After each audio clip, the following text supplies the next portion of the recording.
கேரள மாநிலத்தைச் சேர்ந்த ஆர்எஸ்எஸ் அமைப்பினுடைய பொறுப்பாளரும் கேரள மாநில பாஜகவினுடைய செய்தி தொடர்பாளருமான திரு மகாதேவ் அவர்கள் பேட்டியளிக்கும் பொழுது பாராளுமன்ற எதிர்க்கட்சி தலைவர் மரியாதைக்குரிய ராகுல் காந்தி அவர்கள் மார்பில் குண்டடிப்பட்டு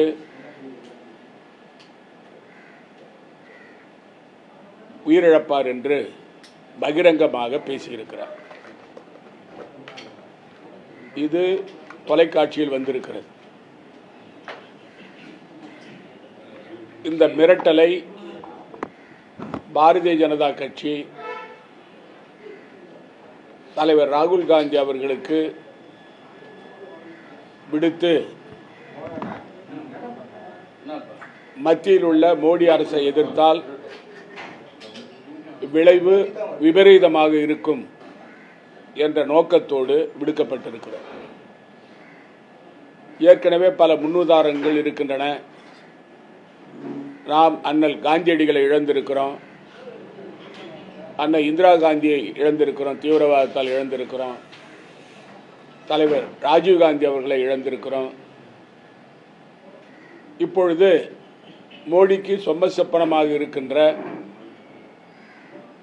பாராளுமன்ற எதிர்க்கட்சி தலைவர் திரு ராகுல் காந்தி அவர்களை மிரட்டுகிற தோணியில் ஆர்எஸ்எஸ் இயக்கம் மற்றும் பாரதிய ஜனதா செயல்பட ஆரம்பித்திருக்கிறது.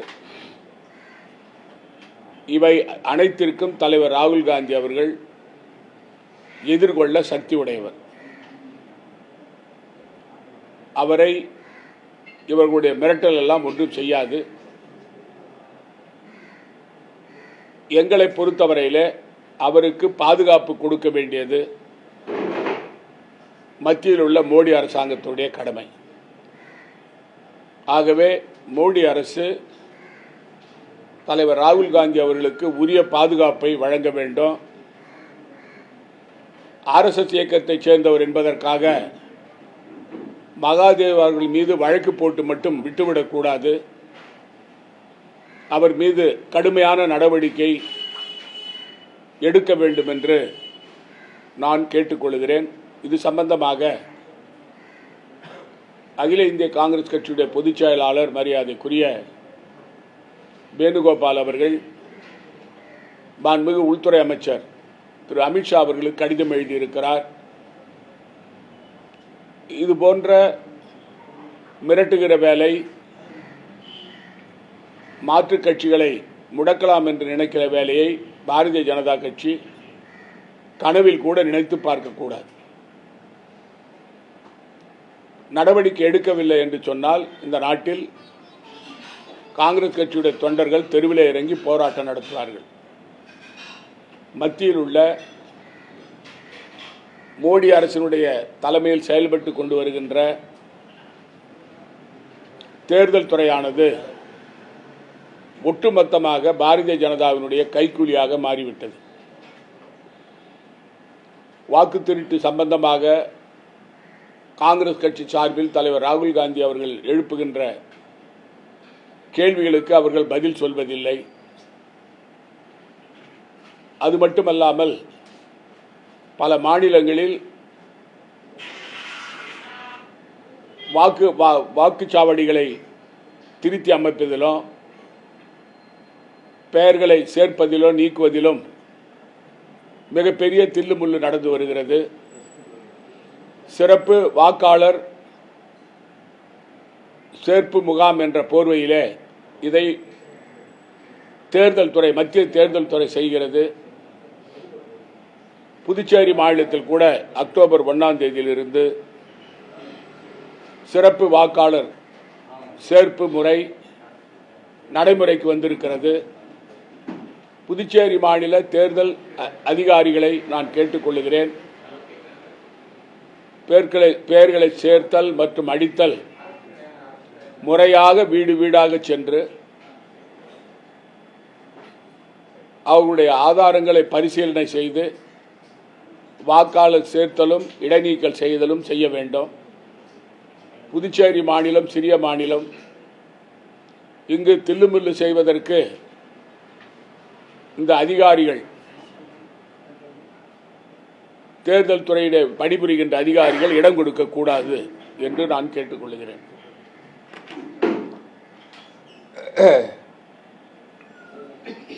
மாண்புமிகு முதலமைச்சர் ரங்கசாமி அவர்கள் பேசுகிற கூட்டங்களில்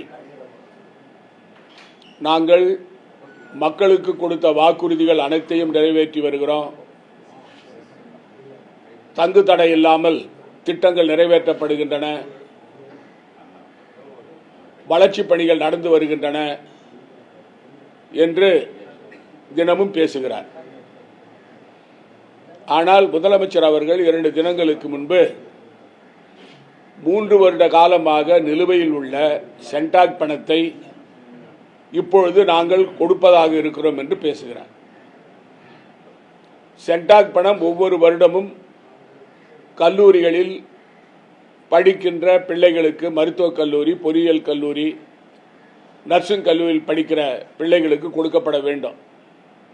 3 ஆண்டு காலம் அதை கொடுக்காமல் நிறுத்தியதற்கு காரணம் என்ன? ஏன் கொடுக்கப்படவில்லை? இதற்கு யார் பொறுப்பு?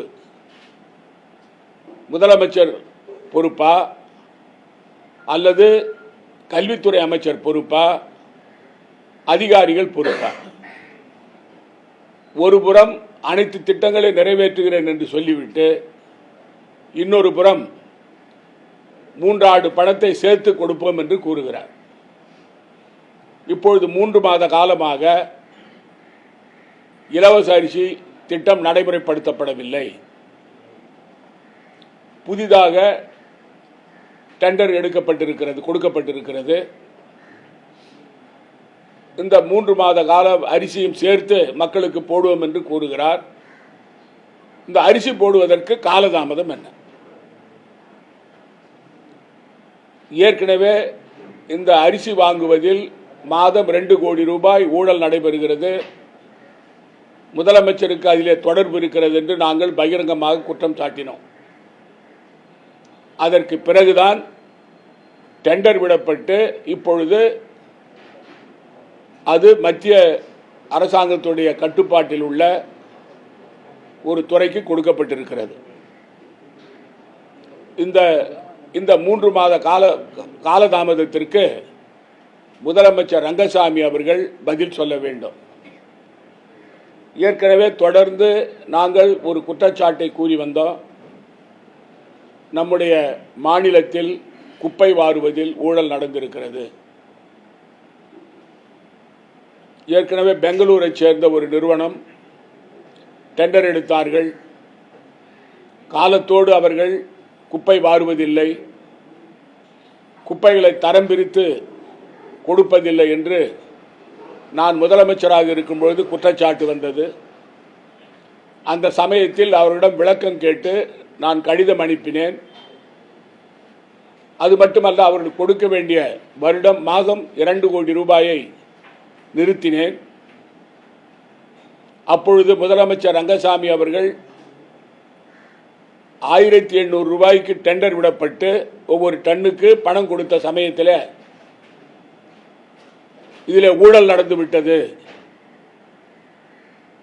இந்த துறையில் அதிகப்படியான பணத்தை கொடுக்கிறார்கள் என்று சொன்னார். கிரண்பேடி அம்மையார் தலையிட்டு அந்த பணத்தை அந்த கம்பெனிக்கு வாங்கி கொடுத்தார்கள். குப்பை வாராமல் இருந்த சமயத்தில் கூட அந்த பணம் கொடுக்கப்பட்டது. இது சம்பந்தமாக நான் உழவர்கரை கமிஷன் மீது நடவடிக்கை எடுத்தேன். அந்த சமயத்தில் எடுத்தேன். 2 கோடி ரூபாய் செக்கு எந்தவித உத்தரவும் இல்லாமல் அவர் கொடுத்தார். அதற்காக நடவடிக்கை எடுக்கப்பட்டது. இப்பொழுது முதலமைச்சர் அந்த சமயத்திலே ஊழல் நடந்தது என்று சொன்னார். அந்த துறையினுடைய அமைச்சராக இருந்தவர் இப்பொழுது இருக்கிற உள்துறை அமைச்சர் நமச்சிவாயம், இப்பொழுது அவரோடு அமைச்சராக இருக்கிறார். இந்த முறை 19 வருடங்களுக்கு டெண்டர் விடப்பட்டிருக்கிறது. கிரீன் வாரியர்ஸ் என்ற நிறுவனத்திற்கு டெண்டர் விடப்பட்டிருக்கிறது. இந்த டெண்டர் வெளிப்படைத்தன்மை இல்லை. இது சென்னையைச் சேர்ந்த நிறுவனம். 4450 ரூபாய் ஒரு டன் என்று பணம் கொடுக்கிறார்கள். 4450 ரூபாய் ஒரு டன்னு கொடுப்பது என்பது மிகப்பெரிய அளவில் ஊழலுக்கு இடம் கொடுத்திருக்கிறது. இது சம்பந்தமாக பல அரசியல் கட்சிகளும் தொண்டு நிறுவனங்களும் 19 வருடங்களுக்கு டெண்டர் விடுவதற்கான காரணம் என்ன, 4500 ரூபாய் 550 ரூபாய் ஒரு டன்னு கொடுப்பதற்கு எந்த விதியை வைத்து கொடுத்தீர்கள் என்றெல்லாம் கேள்வி கேட்டார்கள். ஆனால் இதற்கு முதலமைச்சர் திரு ரங்கசாமி அவர்கள் எந்த பதிலும் சொல்லவில்லை. இது அவருடைய துறையைச் சேர்ந்தது. அந்த குப்பை வாருவதிலே நிறைய முறைகேடுகள் இருக்கின்றன. ஒன்று, தரம் பிரித்து கொடுப்பதில்லை, காலத்தோடு குப்பைகள் வாருவதில்லை, நேரத்தோடு வீடு வீடாக செல்வதில்லை. இதனால் குப்பைகள் தேங்கி இருக்கின்றன. ஆனால் பணம் மட்டும் கொடுக்கப்படுகிறது. கொம்மின் பஞ்சாயத்து, அதாவது நகராட்சி அதிகாரிகளுக்கும் அந்த கான்ட்ராக்டருக்கும் தொடர்பு வைத்துக் கொண்டு பணம் கொடுக்கப்படுகிறது. குப்பை மட்டுமல்ல, மணலையும் சேர்த்து எடையிட்டு கொடுக்கிறார்கள். இதில் தினமும் ஊழல் நடைபெறுகிறது. குப்பை வாருகின்ற தொழிலில் இருக்கிறவர்களுக்கு முறையாக சம்பளம் கொடுக்கப்படவில்லை. அவர்கள் பல முறை போராட்டம் நடத்தி வேலை நிறுத்தம் செய்திருக்கிறார்கள். முதலமைச்சர் ரங்கசாமி அவர்கள் நேற்றைய தினம் பேசும் பொழுது, தூய்மை இந்தியா திட்டத்தின் விழாவிலே பேசும் பொழுது, குப்பை வாருகின்ற நிறுவனம் முறையாக குப்பை வாரவில்லை என்று சொன்னால், தூய்மை பணியை சரியாக செய்யவில்லை என்று சொன்னால் டெண்டரை ரத்து செய்வோம் என்று கூறியிருக்கிறார். இது வரவேற்கத்தக்க ஒன்று. ஆனால் முதலமைச்சர் ரங்கசாமி அதை செய்வாரா? செய்வதற்கு அவருக்கு திராணி இருக்கிறதா? அப்படி என்றால் டெண்டருக்கு கொடுக்கப்பட்ட லஞ்ச பணத்தை அவர் திருப்பி கொடுக்க வேண்டும். அந்த கம்பெனிக்கு திருப்பி தர வேண்டும். கிரீன் வாரியருக்கு திருப்பி தர வேண்டும். ஆகவே அவர் மிரட்டுவதோடு சரி, அறிவிப்போடு, அவர் அறிவிப்பு முதலமைச்சர். ரங்கசாமி அவர்கள் சாதனை முதலமைச்சர் அல்ல, அறிவிப்பு முதலமைச்சர். பேசிவிட்டு சென்று விடுவார். ஆனால் ஒன்று நடக்காது. இது மக்களை ஏமாற்றுகின்ற வேலை. உண்மையிலேயே முதலமைச்சர் ரங்கசாமி அவர்கள் பட்டவர்த்தனமாக இந்த கிரீன் வாரியர்ஸினுடைய அந்த நிறுவனம் குப்பை வாரவில்லை என்று மக்கள் மத்தியிலிருந்து நிறைய புகார்கள் வந்தோம். ஏன் இந்த அரசு மௌனம் காக்கிறது? அதற்கான காரணத்தை விவரிக்க சொல்ல வேண்டும். மிரட்டல் மிட்டால் மட்டும் போதாது, நடவடிக்கையில் இறங்க வேண்டும். நான் ஏற்கனவே சொன்னது போல, ஒரே சமயத்தில் 19 வருடங்களுக்கு டெண்டர் விடுவதற்கான காரணம் என்ன? எவ்வளவு கையூட்டு பெறப்பட்டிருக்கிறது? இதற்கெல்லாம் எந்த பதிலும் இந்த ஆட்சியில் இருந்து இல்லை. பதிலும் சொல்ல மாட்டார்கள். பல ஊழல் குற்றச்சாட்டுகளை கூறணும். குடியரசுத் தலைவர் கூட ஊழல் குற்றச்சாட்டை சென்று கூறினோம். ஆனால் இவர்கள் பதில் சொல்லுவவர்களாக இல்லை. ஆகவேதான் மக்கள் மன்றத்திலே இதை சொல்லுகிறோம். புதுச்சேரி மக்களுடைய வரி பணத்தை சுரண்டி கொள்ளையடிக்கிறார்கள். கான்ட்ராக்டரும் கொள்ளையடிக்கிறாரு, ஆட்சியாளர்களும் கொள்ளையடிக்கிறார்கள்.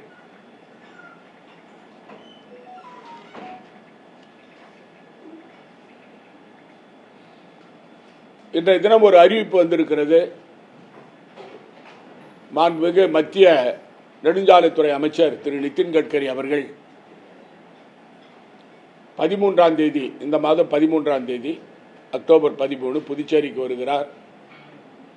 அவர் தலைவர் ராஜீவ்காந்தி சிலையிலிருந்து அன்னை இந்திரா காந்தி சிலை வரை மேம்பாலத்திற்கு ஏற்கனவே 452 கோடி ரூபாய் நிதி ஒதுக்கப்பட்டிருக்கிறது.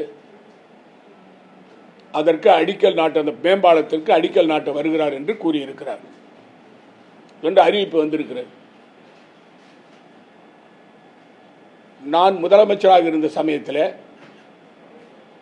மரியாதைக்குரிய நிதின் கட்கரி அவர்களை சந்தித்து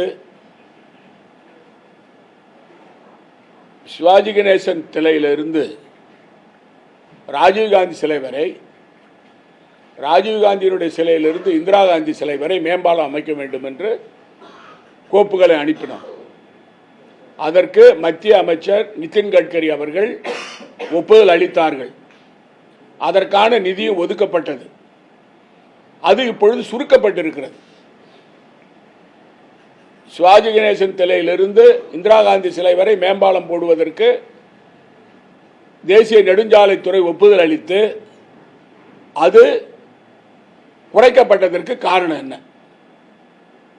அதற்கான நிதி ஒதுக்கியதை கூட இவர்கள் காலம் கடந்து 4 வருஷம் கழிச்சு இப்பொழுது அதற்கு அடிக்கல் நாட்டுகிறார்கள். இந்த ஸ்ட்ரெச் என்னாச்சு? அதாவது சிவாஜி கணேசன் சிலையிலிருந்து ராஜீவ்காந்தி சிலை வரை மேம்பாலத்தினுடைய ஸ்ட்ரெச் என்னாச்சு? 800 கோடி. அந்த சமயத்தில் 800 கோடி நிதி ஒதுக்கப்பட்டது. அப்பொழுது அந்த கேள்வி வந்தது, இது மாநிலத்தினுடைய எல்லைக்குட்பட்ட இடம், ஆகவே இதற்கு தேசிய நெடுஞ்சாலைத்துறை அனுமதி அளிக்காது என்று சொன்னார்கள். நாங்கள் நேரடியாக அமைச்சரை சந்தித்து அமைச்சர் அதற்கு ஒப்புதல் அளித்தது மட்டுமல்லாமல் புதுச்சேரியில் அருமாத்தபுரம் மேம்பாலத்தை திறக்கும் பொழுது நான் வைத்த கோரிக்கையை அவர் ஏற்று பகிரங்கமாக அந்த துறைக்கு, அதாவது சிவாஜி கணேசன் சிலையிலிருந்து ராஜீவ்காந்தி சிலை, ராஜீவ்காந்தி சிலை இந்திரா காந்தி சிலை வரை மேம்பாலம் கட்டுவதற்கு ஒப்புதல் அளிக்கிறேன் என்று கூறினார். அவர் சொல்லி 5.5 வருஷம் ஆகுது. இப்பொழுதுதான் அடிக்கல் நாட்ட போறீங்க, அதுவும் பாதி தான் செய்ய போறீங்க. இது எப்படி இருக்குன்னு சொன்னா, 900 கோடி அப்போ ஒப்புதல் கொடுத்தாங்க. உங்களுக்கு தெரியும், உடல் உறுப்பு மாற்று சிகிச்சை மையத்துக்கு ஒப்புதல் வாங்கணும். அது இப்போது ரத்து செய்யப்பட்டு விட்டது. சேகராப்பட்டில் கொண்டு வர்றதுக்கு ஜிப்பருக்கு நான் 50 ஏக்கர் நிலம் கொடுத்தோம். நம்ம அந்த நிலம் அவங்களுக்கு ஒப்புதல் கொடுத்து அது 900 கோடி ரூபாய்க்கு அந்த சிகிச்சை மையம், அதாவது உறுப்பு மாற்று சிகிச்சை மையம் அமைக்கிறதுக்கு நடவடிக்கை ஜிப்பனுடைய கிளை அது எடுக்கப்பட்டது. அதை இவர்கள் கைவிட்டு விட்டார்கள். இப்படி பல திட்டங்களை எங்கள் ஆட்சியில் நாங்கள் கொண்டு வந்தவைகளை இவர்கள் தாரை பார்த்து கொடுத்து விட்டார்கள். அதே போலதான் இதுவும் நடந்திருக்குது. இதற்கு இவர்கள் விளக்கம் அளிக்க வேண்டும். நான் இந்த மாதம் கடைசியில் டெல்லி செல்லும் பொழுது மரியாதைக்குரிய நிதின் கட்கரி அவர்களை சந்தித்து அவர் ஏற்கனவே கொடுத்த வாக்குறுதி, அதாவது சிவாஜி கணேசன் சிலையிலிருந்து ராஜீவ்காந்தி சிலை வரைக்கும் உள்ள பாலத்திற்கும் ஒப்புதல் அளிக்க வேண்டும் என்று நான் வலியுறுத்துவேன். அதாவது ஒரு விந்தையான விஷயம் என்னன்னு சொன்னா, மரியாதைக்குரிய முதலமைச்சர் ரங்கசாமி அவர்களும் மரியாதைக்குரிய உள்துறை அமைச்சர் நமச்சிவாயம் அவர்களும் RSS 100வது ஆண்டுக்கு வாழ்த்து தெரிவிச்சுக்கிறாங்க. இவங்க என்னவோ பாரம்பரிய RSS மாதிரியும் RSS இயக்கத்தில் இவங்க பங்கு வகித்த மாதிரியும், இவங்க அதாவது ரங்கசாமி என்ன நிக்கர் போட்டுக்கின்னு RSS சாக்காவுக்கு போன மாதிரியும், நமச்சிவாயம் இப்போ போய்கிறார். இப்போ ரீசண்டாக காங்கிரஸ் கட்சியிலேருந்து மாறி ஓடி இருக்காரு. இந்த RSS இயக்கத்தை பற்றி இவங்க 2 பேருக்கு என்ன தெரியும்? இந்த RSS இயக்கமானது அண்ணல் காந்தியடிகள் தலைமையில் இந்த நாட்டு சுதந்திரத்திற்காக மக்கள் எல்லாம் தெருவில் இறங்கி போராடி ரத்தம் சிந்தி இந்த சுதந்திரம் வாங்கும்பொழுது பண்டித நேரு தலைமையிலேயும் மௌலானா ஆசாத் அவர்கள் தலைமையிலேயும் நேதாஜி சுபாஷ் சந்திர போஸ் அவர்கள் தலைமையிலேயும் போராட்டம் நடத்தும் போது வெள்ளையனுக்கு ஆதரவாக இருந்த இயக்கம் RSS. அது இந்துத்துவா, இந்துக்கள் நாடு இந்தியான்னு சொல்றது RSS. ரங்கசாமி அதை ஏத்துக்கிறாரா? இந்த நாட்டில்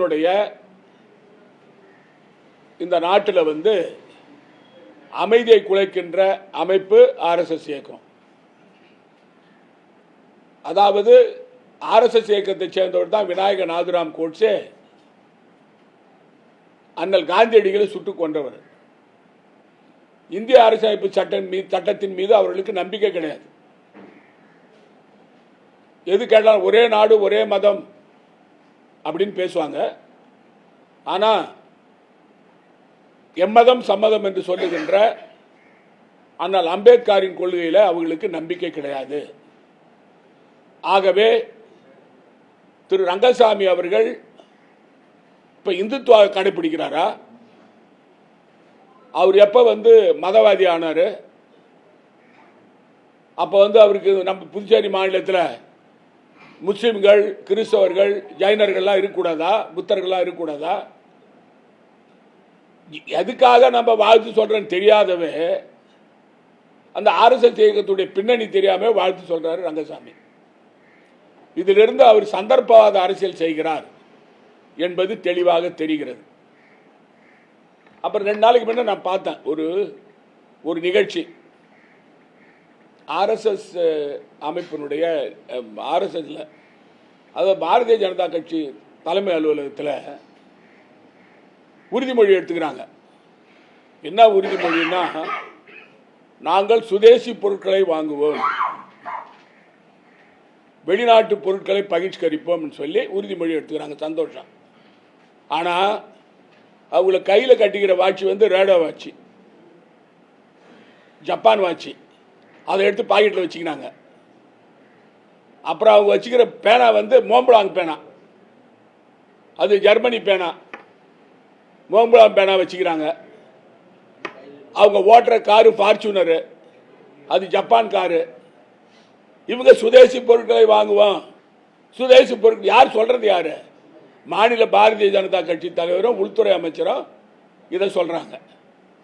அதாவது சீனாவிடமிருந்து 50% உபயோகப் பொருட்களை நாம் இப்ப இந்தியா இறக்குமதி செய்து, சுதேசி பொருட்களை வாங்க வேண்டும் எனக்கு மாற்று கருத்து கிடையாது. ஆனா நீங்க அனுபவிக்கிறது எல்லாம் வெளிநாட்டு பொருள். இதுக்கு போய் யாரும் உறுதிமொழி எடுத்துக்கிறாங்க, ஒரு போலியான உறுதிமொழி. இப்படிப்பட்ட வெளிவேஷம் போடுறவங்க தான் இந்த பாரதிய ஜனதா கட்சியில் இருக்கிறாங்க. உங்களுக்கு தெரியும், புதுச்சேரியில் 10,000க்கு மேற்பட்ட படித்த இளைஞர்கள் வேலை இல்லாமல் இருக்கிறார்கள். பல இடங்கள் காலியாக இருக்கின்றன. 15,000க்கு மேற்பட்ட இடங்கள் காலியாக இருக்கின்றன. எல்டிசி, யூடிசி, காவல்துறை, பொதுப்பணித்துறை, உள்ளாட்சித்துறை, கூட்டுறவுத்துறை, இங்கெல்லாம் இடம் காலியாக இருக்கு. ஆனால் இவங்க படித்த இளைஞர்கள் தேர்வு எழுத தயாராக இருக்கிறார்கள். ஆனால் இந்த 5 வருஷமா இந்த காவல்துறையில் போட்டதோடு சரி, மற்றவெல்லாம் எந்த துறையிலும் போடல. அதனால அவங்களுக்கு வயது அதிகமாகிவிட்டது. அதாவது 24 வயசு, 25 வயசு, 26 வயசு ஆயிடுச்சு. இப்பொழுது அந்த வேலைக்கு இவங்க ஆள் எடுக்கிறாங்கன்னு சொன்னா வயது தலைவர் இல்லாமல் செய்ய முடியாது. இந்த 4 வருஷமா நீங்க வேலைக்கே வைக்கல. முதலமைச்சர் சொன்னார் 10,000 பேருக்கு வேலைன்னு. ஆனால் 2,400 பேர் தான். அந்த 2,400 பேர்ல 1,200 பேர் காவல்துறை மட்டும். மீதியுள்ள துறையெல்லாம் காலியா இருக்கு, இடம் காலியா இருக்கு. இந்த படித்த இளைஞர்கள் புதுச்சேரி மாநில அரசை அணுகி முதலமைச்சரை சந்தித்து, எங்களுக்கு நீங்க வயது தளர்த்தி கொடுக்கணும். தமிழ்நாட்டில் கொடுக்குறாங்க. தமிழ்நாட்டில் ஆசிரியர்களுக்கு வயது தளர்த்தி கொடுக்கிறார்கள். அந்தமான் நிக்கோபரில் பி குரூப்புக்கு வயது தளர்த்தி கொடுக்கப்படுகிறது. புதுச்சேரி மாநிலத்தில் சி குரூப்புக்கு வயது தளர்த்தணும்னு சொன்னால் ஆளுநருக்கு அதிகாரம் உண்டு. ஆளுநர் அதிகாரத்தை பயன்படுத்தி அதை செய்யலாம். அதுக்கு என்ன தளர்த்த வேண்டும்? ஏன் காரணம் சொல்றேன்னா, தொடர்ந்து பல ஆண்டுகளாக நிரப்பப்படாத வேலைகள் அதிகமாக இருக்கின்றன. அது அதாவது படித்த இளைஞர்களுக்கு அவங்க அதுக்கு பொறுப்பு கிடையாது. இந்த அரசாங்கம் தான் காலத்தோட இன்டர்வியூ நடத்திருக்கணும், நடத்தல.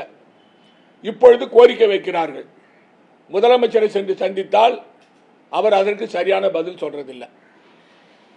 அது மட்டும் இல்லை, ஆளுநரை சந்திக்கணும்னு சொன்னால் ஆளுநர் நேரம் கொடுக்கறது இல்லை. ஆளுநருக்கு தான் அதிகாரம் உண்டு. உங்க எல்லாருக்கும் தெரியும், காவல்துறையில் 400 பேர் வந்து காவல்துறை பணியாளர்கள் எடுக்கும் பொழுது, நான் முதலமைச்சராக இருந்த சமயத்தில் நான் காவல்துறை அமைச்சர் 22 வயசை 24 வயசு ஆக்கணும்னு சொல்லி கோரிக்கை வச்சாங்க. அப்பொழுது அதற்கு நான் ஒப்புதலுக்கு கிரண்பேடிகிட்ட அனுப்பினேன். கிரண்பேடி அம்மையார் அவர்கள் அதை மறுத்து விட்டார்கள். அதை எடுத்துக்கொண்டு உள்துறை அமைச்சருக்கு போனேன். உள்துறை அமைச்சர் ராஜ்நாத் சிங் அவர்கள் ஒப்புதல் கொடுத்து 24 வயசு ஆகி இப்பொழுது இந்த ஆட்சியில் அவங்களுக்கு வந்து வேலை கிடைச்சிருக்கு. இது போன்ற பல இதில் வந்து பதவிகள் குரூப் சி குரூப்புக்கு நிறைய வந்து ரிலாக்ஸேஷன் கொடுக்க வேண்டியிருக்கு. அதாவது வயது தளர்வு கொடுக்கணும். அதுக்கான நடவடிக்கை முதலமைச்சர் எடுக்கணும். சம்பந்தப்பட்ட துறையினுடைய அதிகாரிகள் அவங்களை அழைத்து பேசி எவ்வளவு கொடுக்கலாம் அப்படின்னு சொல்லிட்டு, ஏன்னா படித்த இளைஞர்கள் வந்து வேலைக்காக காத்து கொண்டு இருக்கிறார்கள். அவர்கள் தேர்வு எழுதுவதற்கு தயாராக இருக்கிறார்கள். அவர்களுக்கு குறைஞ்சபட்சம் 3 வருஷத்திலிருந்து 4 வருஷம் அவர்களுக்கு வயது தளர்வு கொடுக்க வேண்டும் என்று நான் கேட்டுக்கொள்கிறேன்.